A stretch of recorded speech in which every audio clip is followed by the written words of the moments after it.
अभी 2 दिन पहले महाराष्ट्र में शुरू हुआ खेल अब काफी दिलचस्प रूप ले चुका है। लग रहा है जैसे महाराष्ट्र में बहुत कुछ बड़ा होने वाला है। महाराष्ट्र में भी सब कुछ बदलने वाला है। लग रहा है जैसे महाराष्ट्र को अब नया मुखिया मिलने वाला है। हालांकि जद्दोजहद इसके लिए ज्यादा है या फिर एनसीपी पर कब्जे के लिए ज्यादा है, ये देखना अभी काफी दिलचस्प होने वाला है, क्योंकि महाराष्ट्र में शुरू हो गई है रिजॉर्ट पॉलिटिक्स। जी, राष्ट्रवादी कांग्रेस पार्टी के दोनों धड़ों के शक्ति प्रदर्शन और महाबैठक के बाद अब लड़ाई चुनाव आयोग की दहलीज तक पहुंच चुकी है। अजीत पवार गुट ने आयोग से संपर्क का दावा किया है और उन्हें पार्टी के अधिकांश विधायकों का समर्थन प्राप्त है। इसी आधार पर ही तो चुनाव आयोग से अजीत पवार ने पार्टी का नाम और चुनाव चिन्ह अपने लिए मांगा है। उन्होंने साफ कहा है कि क्योंकि उनके पास अधिकांश विधायक है तो पार्टी का नाम और सिंबल उनके गुट को ही दिया जाए। महाराष्ट्र के उप मुख्यमंत्री अजीत पवार ने 40 विधायकों, एमएलसी और सांसदों के समर्थन का दावा पेश किया है और इसी बीच में शुरू हो गई है रिजॉर्ट पॉलिटिक्स। अजीत पवार गुट के सभी विधायकों को मुंबई के एक हाई प्रोफाइल होटल में रखा गया है।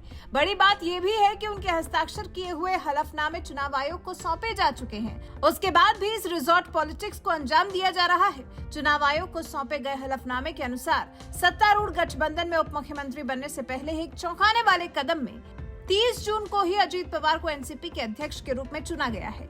इस बीच शरद पवार गुट भी अपनी तैयारी कर रहा है। चुनाव आयोग में केविन याचिका दायर कर मांग कर रहा है कि इस मामले में कोई आदेश जारी करने से पहले उनका भी पक्ष सुना जाना चाहिए।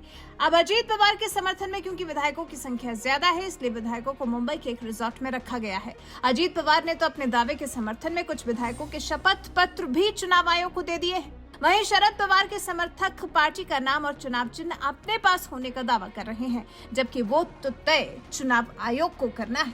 बुधवार को मुंबई के 2 अलग-अलग स्थानों पर दोनों गुटों की बुलाई गई बैठक में जहां अजीत पवार के समर्थन में 32 विधायक दिखे, तो वहीं शरद पवार के समर्थन में मात्र 14 विधायक ही थे। एनसीपी के पास इस वक्त कुल 53 विधायक हैं। अब देखते हैं कि ये नंबर गेम कितने दिन तक चलता है।